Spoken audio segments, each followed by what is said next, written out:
আমার ভাইয়ের, আমার বন্ধুগণ, আল্লাহর পয়গম্বর জনাবে মুহাম্মদুর রাসূলুল্লাহ সাল্লাল্লাহু আলাইহি ওয়াসাল্লাম সাহাবীদের মাঝে বয়ান করতে গিয়া, সাহাবীদের মাঝে আমার বন্ধুগণ ওয়াজ করতে গিয়া সাহাবীদেরকে ডাকতে বললেন, সাহাবীর দল, আমি পয়গম্বর তোমাদেরকে বলে দিলাম, তোমরা যারা ইসলাম ধর্ম গ্রহণ করেছ, আল্লাহ পাক রব্বুল আলামিনের প্রতি ঈমান আনয়ন করেছ, ঈমানের পাওয়ার, ঈমানের বারুদ যাদের মধ্যে আছে, আমার বন্ধুগণ সেই জাতি কখনো আমার বন্ধুগণ মাথা নত করতে পারে না। ঈমানের পাওয়ার, ঈমানের বল যাদের মধ্যে আছে, ওই জাতি কোনোদিন কখনো আমার বন্ধুগণ দুর্বল হইতে পারে না। মুসলমান, আপনার অবশ্যই অবগত আছেন আমার ভাইয়ের, আমার বন্ধুগণ, ঈমান আনার কারণে হযরত বেলাল হাবশী রাদিয়াল্লাহু তাআলা আনহুকে আমার বন্ধুগণ নির্যাতন করেছিলেন। নির্মম ইতিহাস আমার বন্ধুগণ আমাদের সামনে আছে। ঈমান আনার কারণে খাব্বাব বিন আরাত রাদিয়াল্লাহু তাআলা আনহু, আমার ভাইর, আমার বন্ধুগণ, নিদারুণ কষ্ট তাকে সহ্য করতে হয়েছে। আমার ভাইরা, আমার বাবাজিরা, বর্তমান আমরা যারা এখানে আসছি প্রত্যেকেই দাবি করে ইমানদার, আমরা প্রত্যেকেই দাবি করি ইমানওয়ালা। আমার ভাইরা রে, ইমান যেই ব্যক্তি আনবে, যেই ব্যক্তি ইমানের বলে বলিয়ান হবে, অবশ্যই আল্লাহ পাকের পক্ষ থেকে তাদের জন্য পরীক্ষা আসবে। কথা কোন ঠিক না ব্যাঠি?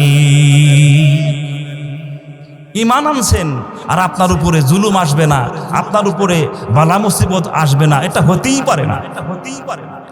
ঈমানদার ব্যক্তির জন্যই পরীক্ষা, ঈমানদার ব্যক্তির জন্যই আমার বন্ধুগণ কাঁটাযুক্ত পথ। কথা কোন ঠিক না ব্যাঠি? আমার ভাইয়ের, আমার বন্ধুগণ, আল্লাহর পয়গম্বর একদিন মসজিদের মধ্যে বসা আছেন, এমন সময় একদল সাহাবী আসলেন আল্লাহর পয়গম্বরের কাছে। আল্লাহর পয়গম্বরকে ডাকতে বললেন, নবী গো, ঈমান আনার কারণে, ঈমান গ্রহণ করার কারণে আমাদেরকে আজকে বাড়ি ছাড়া করতে চায়, আমাদেরকে সম্পদ হারা করতে চায়, আমাদের সন্তানদেরকে এতিম বানাইতে চায়। আল্লাহর পয়গম্বর ওই সমস্ত সাহাবীদের দিকে তাকানোর পর ডাক দিয়ে বললেন, সাহাবীরা তোমরা শোনো, তোমরা যেহেতু আল্লাহ রব্বুল আলামিনের প্রতি ঈমান আনয়ন করেছ, সুতরাং তোমরা কিন্তু ভুলে গেলে চলবে না, ইতিহাস ভুলে গেলে চলবে না।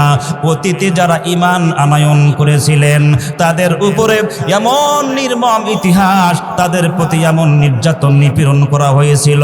মুসলমান, আমরা যেমন বাজান চিরুনি দিয়ে মাথা আশ্রাই, আমরা যেমন চিরুনি দিয়ে মাথার চুলগুলো আমার বন্ধুগণ সোজা করি, ঠিক তদানীন্তন সময়ে ঈমান আনার কারণে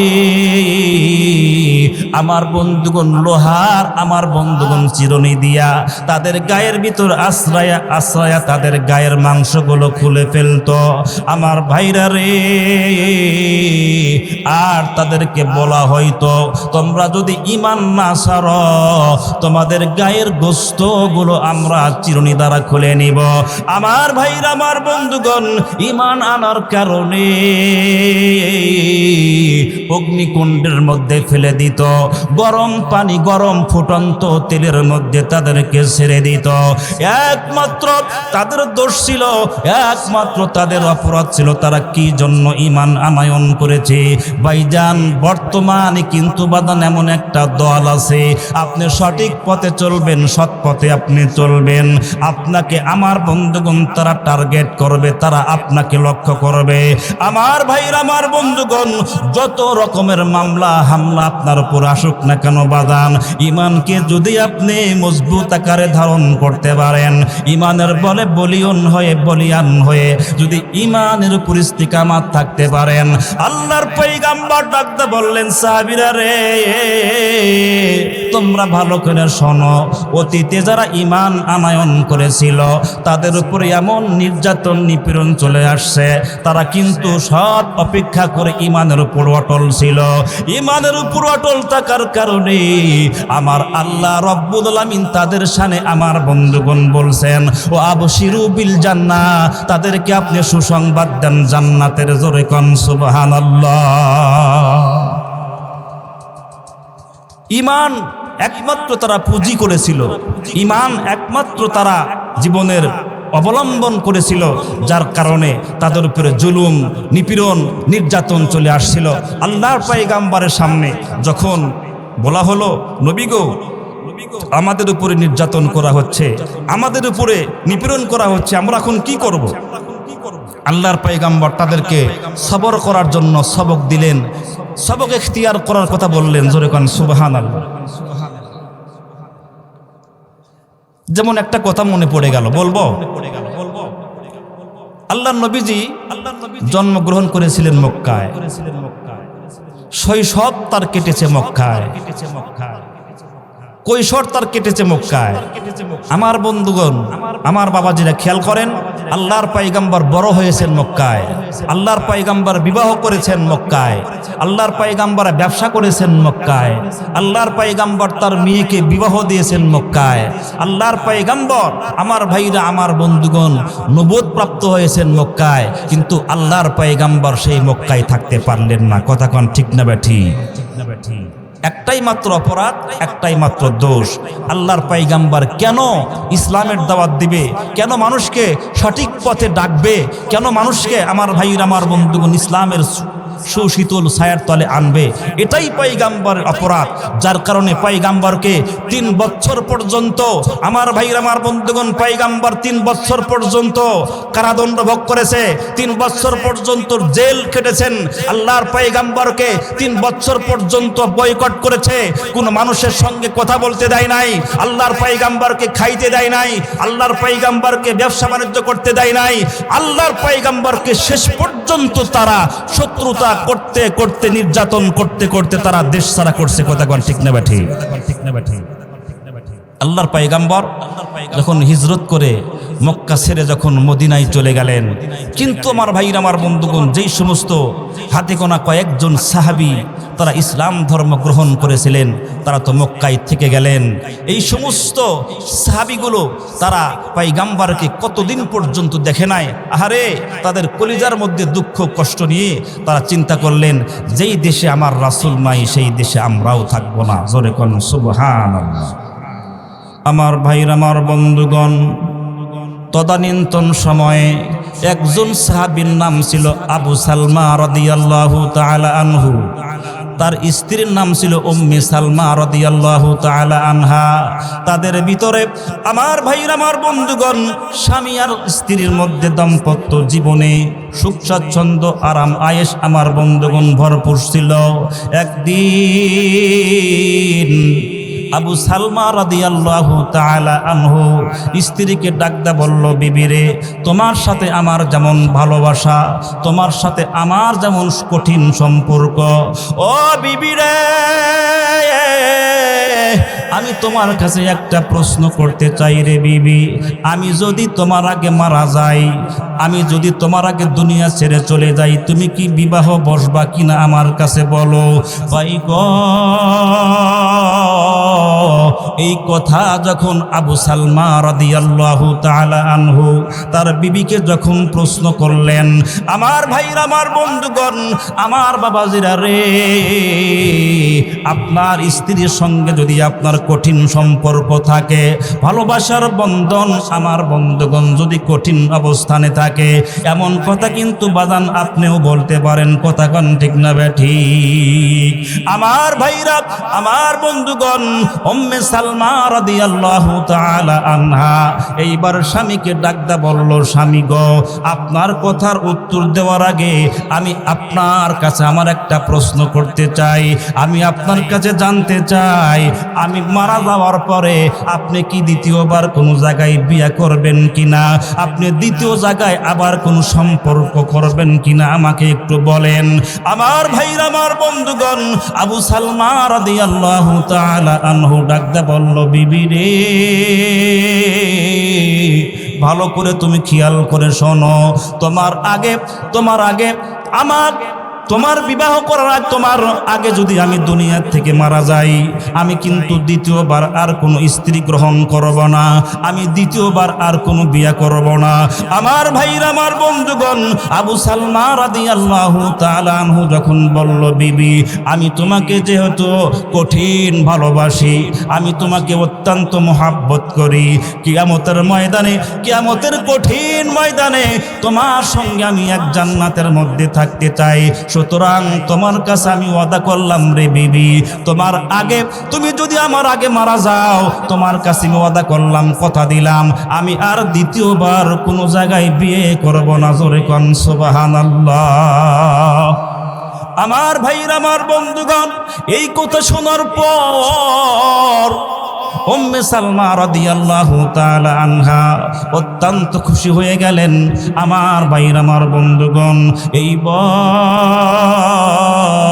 হযরতে উম্মে সালমা রাদিয়াল্লাহু তাআলা আনহাকে ডাকদা বলল, বিবি রে, তোমাকে আমি একটা কথা বলি, তুমি শোনো, আমি তোমার জন্য একটা দোয়া করব রে বিবি। তোমার আগে যদি আমি দুনিয়া থেকে চলে যাই, আমি কিন্তু দ্বিতীয়বার বিয়ে করব না, কিন্তু বিবি, তোমার আগে যদি আমি মারা যাই, আমি তোমার জন্য আজকে একটা দরখাস্ত করব, একটা দোয়া করব।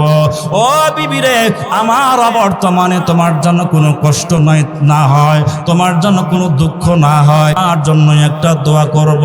আল্লাহ পাক রব্বুল আলামিন যেন আমার ইন্তেকালের পরে তোমার জন্য আমার চেয়ে ভালোবাসার একটা স্বামী তোমার জন্য মিলাইয়া দেয়। জোরে কোন সুবহানাল্লাহ। কি ওয়াদা করলেন? তুমি যদি আমার আগে মারা যাও, আমি দ্বিতীয়বার আর বিবাহ করব না। বিবিও বলল, ঠিক আছে স্বামী, আমিও বিয়ে বসবো না।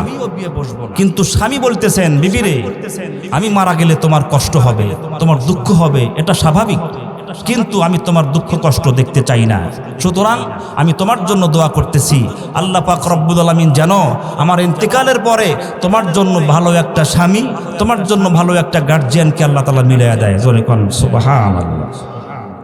আমার ভাইরা, আমার বন্ধুগণ, আল্লাহর পয়গম্বর জনাবে মুহাম্মদুর রাসূলুল্লাহ সাল্লাল্লাহু আলাইহি ওয়াসাল্লাম যখন মদিনা ছেড়ে মক্কা ছেড়ে যখন মদিনায় চলে গেছেন, ভাইজান,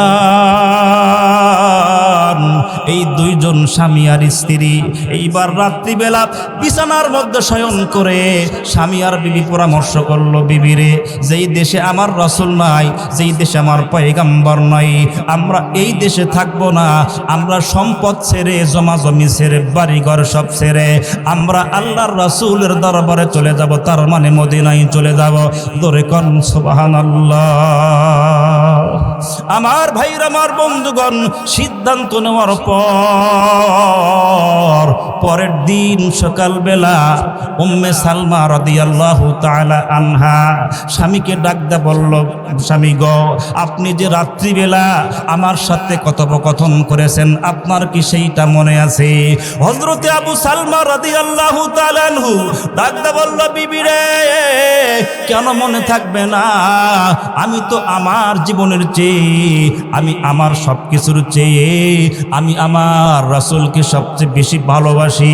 আল্লাহ পাক রব্বুল আলামিন কোরআনুল কারীমের মধ্যে বলেন, ওয়া মিনান নাসি মান ইয়াশরি নাফসাহু ইবতিগা মারদাতিল্লাহ।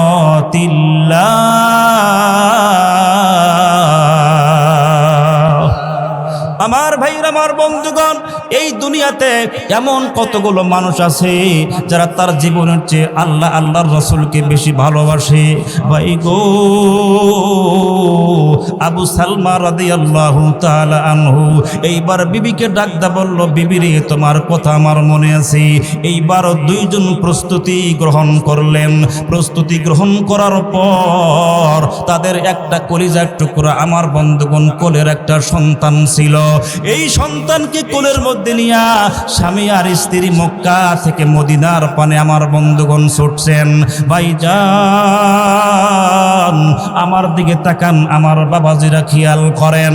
আল্লাহর পয়গাম্বরের দুইজন সাহাবী মক্কা ছেড়ে যখন মদিনার পানে রওনা হয়ে গেল, এই দিকে বাজান তাদের বংশের লোকজন, উম্মে সালমা রাদিয়াল্লাহু তাআলা আনহার বংশীয় লোকজন, আবু সালমা রাদিয়াল্লাহু তাআলা আনহুর বংশীয় লোকজন, তারা সিদ্ধান্ত গ্রহণ করলো যে আমার পরিবারের লোক মুহাম্মাদের দল গ্রহণ করে, ইসলাম ধর্ম গ্রহণ করে তারা এই দেশ থেকে মক্কা ছেড়ে মদিনায় চলে যাবে।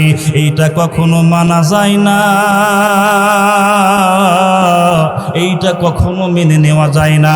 তাই তাদের সামনে বাদান ব্যারিকেড তৈরি করলেন, প্রতিহত করার জন্য চেষ্টা করলেন।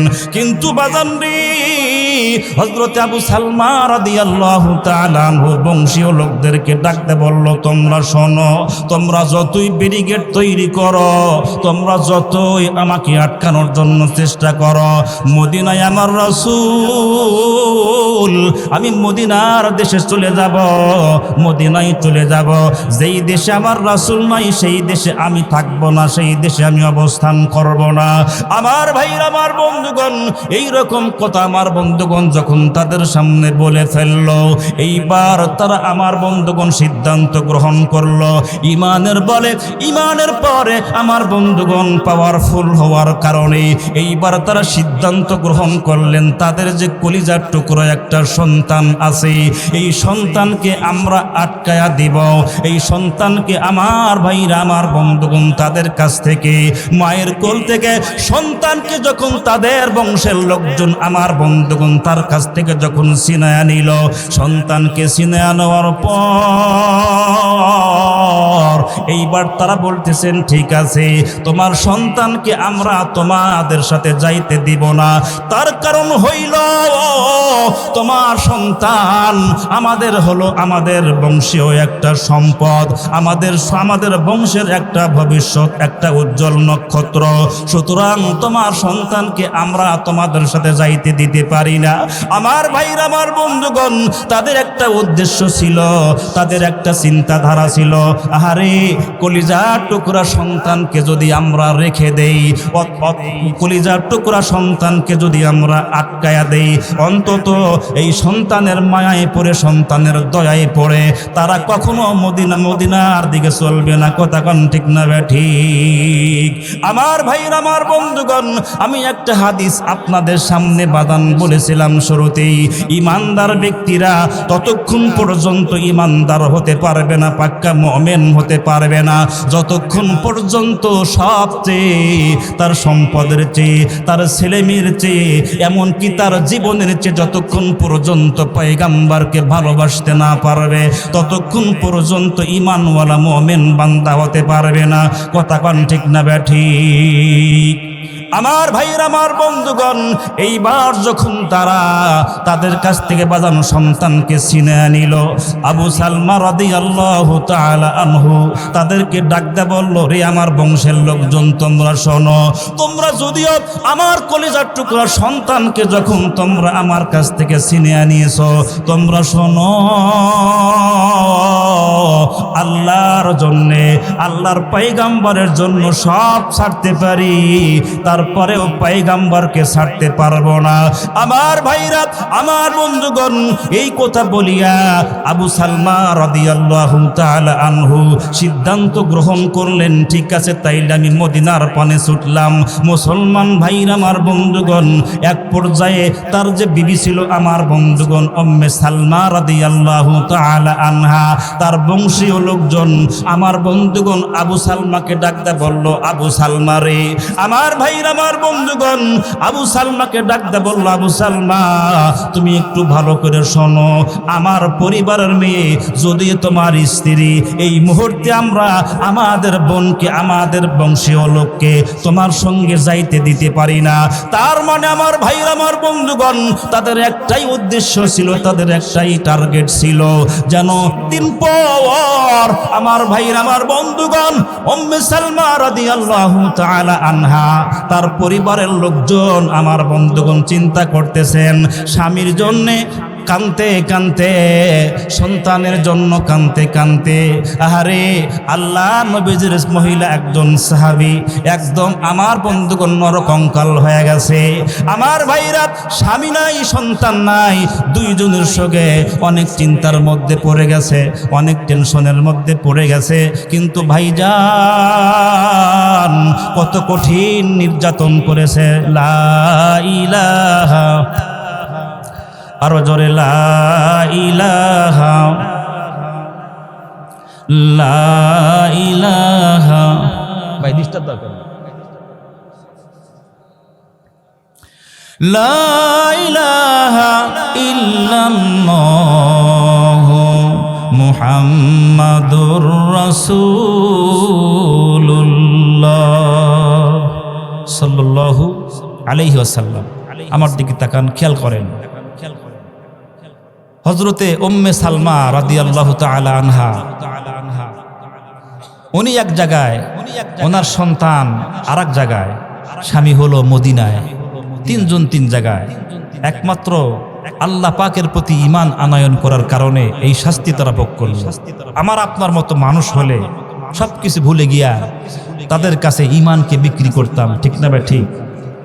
এদেশে গরু বিক্রি হয়, এদেশে আমার বন্ধুগণ বকরি বিক্রি হয়, মহিষ বিক্রি হয়, আবার এই দেশে ভোটের আগে মানুষও বিক্রি হয়। কথা কোন ঠিক কিনা? মানুষ আরে এটা মনে করে না 500 টাকা দিলাম আর ভোটটা তাকে দিয়ে দিলাম। 500 টাকা পাইলেন, আপনার ঈমানটা বিক্রি করলেন। আমার ভাইরা, আমার বন্ধুগণ, যার ভোট, আমার ভোট আমি দেব, যাকে খুশি তাকে দেব, কিন্তু আল্লাহ ভীরু, খোদা ভীরু লোক দেখে দেব, ঠিক না ব্যাঠি? আল্লাহ ওয়ালা দেখে ভোট দেব, সমর্থন দেব, সে উঠুক চাই না উঠুক তাতে কোনো যায় আসে না, কিন্তু আমি একজন যোগ্যমান ব্যক্তিকে দেখে আমি আমার ভোটটা, সমর্থনটা দিতে পেরেছি। কথা কোন ঠিক না ব্যাঠি? কিয়ামতের কঠিন ময়দানে এই সমর্থন সম্পর্কে আপনাকে জিজ্ঞাসা করা হবে। যাকে সমর্থন করবেন ওই লোকটার সাথেই, সেই লোকটা যদি আল্লাহওয়ালা হয় তাহলে তার সঙ্গে জান্নাতে চলে যাবেন। আর যদি লোকটা যদি বদকার হয়, যদি লোকটা যদি পাপী হয়, তাহলে তার সাথে সাথেই জাহান্নামে যাওয়া লাগবে, এ ব্যাপারে কোনো সন্দেহ নাই। কথা কোন ঠিক না ব্যাঠি?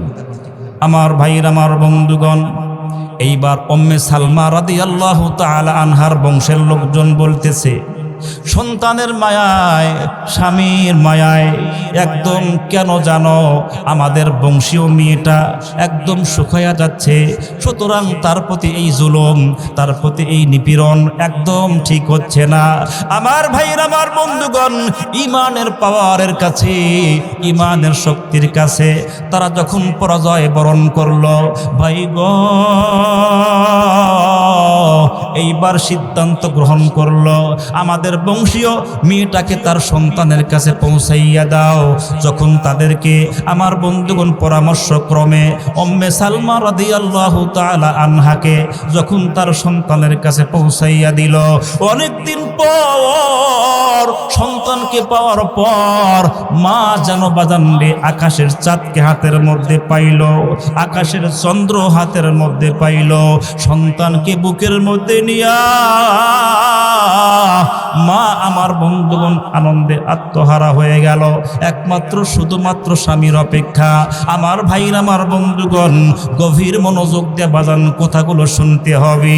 আমার ভাইরা, আমার বাবাজিরা, আবু সালমা রাদিয়াল্লাহু তাআলা আনহুর বংশের লোকজন এইবার ডাকতে বলল, বোনরে তুমি যেহেতু তোমার সন্তানকে পাইছ, এতদিন পর্যন্ত তুমি তুমি যখন পরীক্ষা দিয়েছ, তুমি পরীক্ষায় উত্তীর্ণ হয়েছ, তুমি পরীক্ষায় পাশ করেছ, সুতরাং তোমার ব্যাপারে আমাদের আর কোনো পরীক্ষা নাই। তোমাকে আমরা ব্যারিকেড মুক্ত করে দিলাম, তোমাকে আমরা সব বাধা বিপত্তি উঠায়া নিলাম। তুমি এবার ইচ্ছা করলে মক্কা ছেড়ে মদিনায় যাইতে পারো স্বামীর কাছে। জোরে কোন সুবহানাল্লাহ। আমার ভাইরা, আমার বন্ধুগণ, আল্লাহর বান্দি হযরতে উম্মে সালমা রাদিয়াল্লাহু তাআলা আনহা এই কথা শোনার পর তার মনের মধ্যে আমার বন্ধুগণ সুখের আনন্দের ঢেউ বইতেছে। আল্লাহর বান্দি অনেকদিন পর স্বামীর দেশে যাবে, স্বামীর কাছে যাবে, আল্লাহর পয়গম্বরকে দেখবে। মুসলমান হাঁটি হাঁটি পা পা করে মক্কা থেকে মদিনার পানে ছুটেছেন। এইবার আমার বন্ধুগণ অনেক দিন পর উম্মে সালমা রাদিয়াল্লাহু তাআলা আনহা স্বামীর কাছে যাচ্ছেন, আর তিনি কল্পনা করতেছেন, জল্পনা করতেছেন, আমি আমার স্বামীকে এই প্রশ্ন করব, আমি আমার স্বামীকে এই কথা বলবো, আমি আমার স্বামীকে পিছন দিক থেকে গিয়া চোখ ধরব আর বলবো, বলো তো আমি কে? জোরে কোন সুবহানাল্লাহ। আমার ভাইরা, আমার বন্ধুগণ, আমাদের দেশের যেই সমস্ত প্রবাসী ভাই বোনেরা অনেক দিন পর যখন বাজাইন দেশের মধ্যে যখন ফিরে আসে, তাদের অনুভূতি কেমন? আমার বন্ধুগণ, তাদের অবস্থা কেমন হয় বাজান, এইটা ভুক্তভোগী ছাড়া কেউ বুঝতে পারবে না। আল্লাহর বান্দি নানান চিন্তা ভাবনা নিয়া, নানান প্রশ্ন নিয়া এইবার হাঁটি হাঁটি পা পা করে যখন মক্কা ছেড়ে মদিনার দিকে যাচ্ছি, মুসলমান বন্ধুরে অনেক দিন পর আল্লাহর বান্দি মদিনার শহরের মধ্যে এখন ঢুকবেন। এমন সময় গো হযরতে উম্মে সালমা রাদিয়াল্লাহু তাআলা আনহার কানের মধ্যে একটা আওয়াজ, একটা মাইকিং এর শব্দ উম্মে সালমার কানের মধ্যে আসতেছে। ভাইজান, যেই আওয়াজ তার কানের মধ্যে আসতেছে, আওয়াজটা বড় কঠিন। আমার ভাইরা রে, যেই আওয়াজ তিনি শুনতে পাচ্ছেন, এটা কোনো খুশির সংবাদ নয়, এটা কোনো আনন্দের সংবাদ নয়। আমার ভাইরা, আমার বন্ধুগণ, মানুষ মারা গেলে যেমন করে আমাদের দেশে বাদান মাইকিং করা হয় একটা শোক সংবাদ, অমুক মারা গেছে, অমুক টাইমে তার জানাজা নামাজ সম্পন্ন করা হবে, অমুক সময় তাকে দাফন করা হবে। কথা কোন ঠিক না ঠিক? হযরতে উম্মে সালমা রাদিয়াল্লাহু তাআলা আনহা যখন মাইকিং মৃত্যু মানুষের ঘোষণা তার কানের মধ্যে আসতেছি, মুসলমান আল্লাহর বান্দির কানের মধ্যে একটা আওয়াজ আসতেছে, ও মদিনার মুসলমান তোমরা শোনো, আল্লাহর নবীজির একজন সাহাবী যিনি মক্কা ছেড়ে মদিনায় আসছেন, তার নাম হযরতে আবু সালমা রাদিয়াল্লাহু তাআলা আনহু। উনি আজকে সকাল অমুক টাইমে ইন্তেকাল করেছে, ওনার জানাজা নামাজ এত টাইমে হবে। আমার ভাইরা, আমার বন্ধুগণ, হযরতে উম্মে সালমা রাদিয়াল্লাহু তাআলা আনহা যখন তার স্বামীর নাম শুনতে পাইল, ভাইজান ভালো করে বারবার এই শব্দটা বারবার তিনি শ্রবণ করতেছেন, কিন্তু বাজান রে, উনি তার মনকে বুঝাইতেছেন হতে পারে অন্য কোনো আবু সালমা হবে। না না না, আমার স্বামী কোনোদিন মরতে পারে না, আমার স্বামী আমাকে না বলে মৃত্যুবরণ করতে পারে না।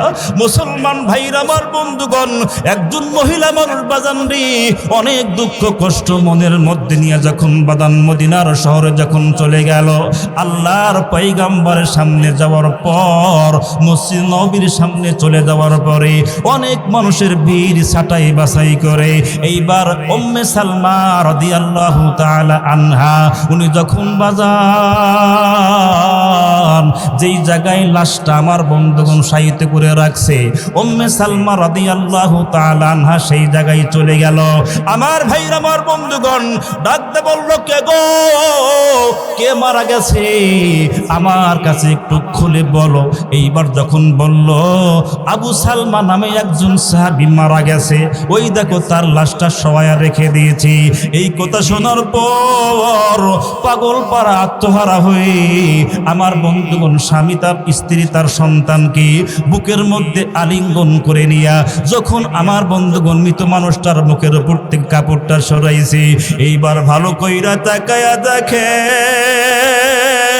যেই লোকটা মারা গেছে আবু সালমা নামে, উনি আর কেউ না, উনি আমার স্বামী। আমার ভাইরা, আমার বন্ধুগণ, আবু সালমা রাদিয়াল্লাহু তাআলা আনহু ইন্তেকাল করেছেন। বিবি আমার বন্ধুগণ অনেক দিন পরে স্বামীর কাছে আসছে। বলেন তো বাজান, তার মনের মধ্যে অনুভূতি কেমন ছিল? তার প্রশ্ন আমার বন্ধুগণ কেমন ছিল? সব স্বপ্নগুলো জানো আমার বন্ধুগণ আকাশ ভেঙ্গে তার মাথার মধ্যে পড়ে যাচ্ছে। আকাশ আমার বন্ধুগণ টুকরা টুকরা হয়ে তার মাথার মধ্যে কেন যেন পড়ে যাচ্ছে। আল্লাহর বান্দি কান্দে, এই দেশে আমার আর কেউ নাই, আমি কাকে নিয়ে থাকব? আমার একটা মাত্র কলিজা টুকরা সন্তান আছে, আমার সন্তান আজকে এতিম হয়ে গেল রে। এই কথা শুনে, এই কান্না দেখে নবীদের সকল সাহাবীর চোখের মধ্যে আমার বন্ধুগণ পানি ঝরতেছে। এমনকি বাজান স্বয়ং আল্লাহর পয়গম্বর চোখের মধ্যে পানি মুছতেছে। যাই হোক বাজান, এক পর্যায়ে যখন জানাজা নামাজ সম্পন্ন হয়ে গেল, জানাজা নামাজ সম্পন্ন হওয়ার পর আল্লাহর পয়গম্বর উম্মে সালমা রাদিয়াল্লাহু তাআলা আনহার বাসার মধ্যে চলে গেল। যেই জায়গায় তিনি অবস্থান করছিলেন সেই জায়গায় চলে গেল।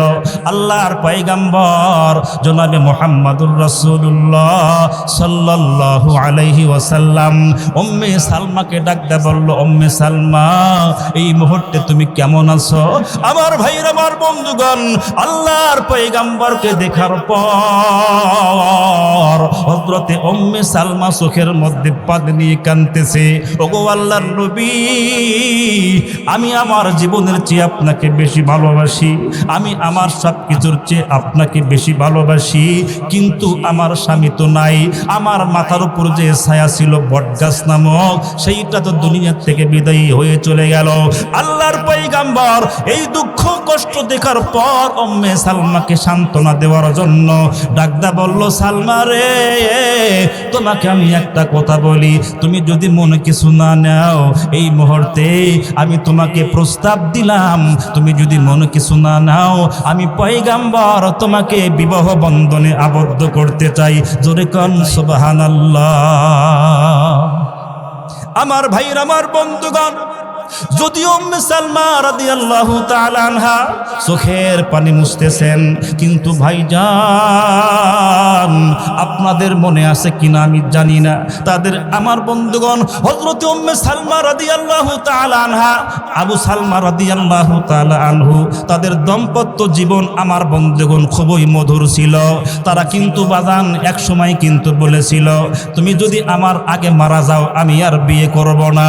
আমার ভাইরা, আমার বন্ধুগণ, স্বামী তার জন্য দোয়া করছিল, বিবি রে, আমি যদি তোমার আগে মারা যাই তাইলে তোমার কষ্ট হবে, তোমার দুঃখ হবে, এই জন্য আমি তোমার জন্য একটা দোয়া করতেছি, আমার আল্লাহ আমার ইন্তেকালের পরে তোমার জন্য যেন দুনিয়ার শ্রেষ্ঠ একটা স্বামী মিলায়া দেয়। চিৎকার দিয়ে কোন সুবহানাল্লাহ।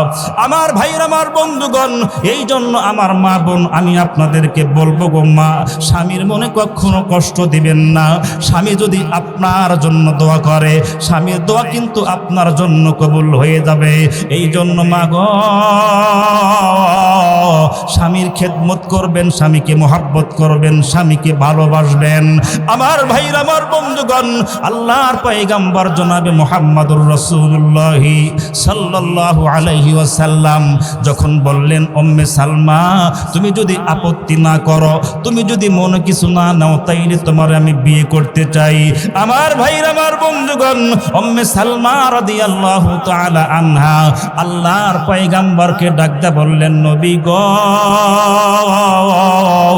আমি আপনার প্রস্তাবকে সম্মান করি, আমি আপনার প্রস্তাবকে শ্রদ্ধা করি গো নবী, কিন্তু আমি আপনার এই প্রস্তাব মানতে পারি না।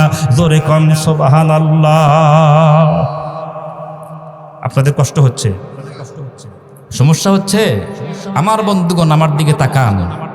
উম্মে সালমা রাদিয়াল্লাহু তাআলা আনহা জীবনের শ্রেষ্ঠ সবচেয়ে ভালো একটা অফার পাইছে, ঠিক না ভাই? ঠিক।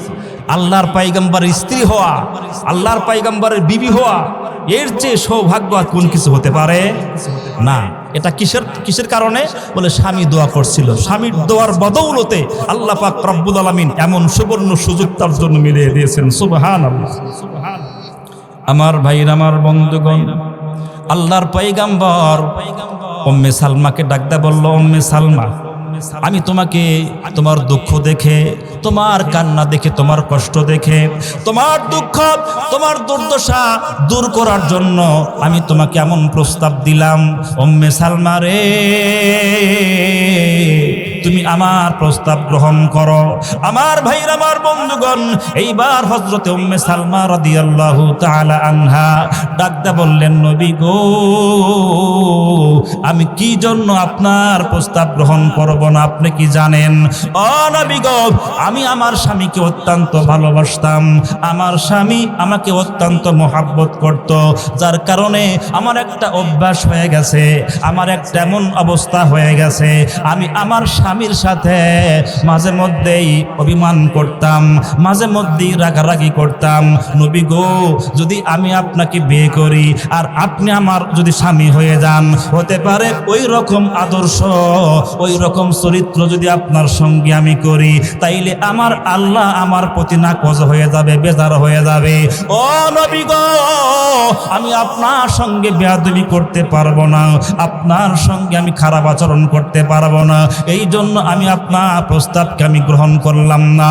আল্লাহর পয়গম্বর ডাকতে বলল, উম্মে সালমা, তোমার কোনো টেনশন নাই, তোমার কোনো চিন্তা নাই, যত রকমের অভিমান, যত রকমের আমার সঙ্গে করতে পারো, আমি কোনোদিন কখনো তোমার প্রতি রাগ করব না। জোরে কোন সুবহানাল্লাহ। আমার ভাইরা, আমার বন্ধুগণ, এই কথা শোনার পর উম্মে সালমা রাদিয়াল্লাহু তাআলা আনহা আল্লাহর পয়গম্বরকে ডাকতে বললেন, নবী গো, তাইলে ঠিক আছে, আমি আরেকটা কথা আপনাকে বলতে চাই। ভাই গো,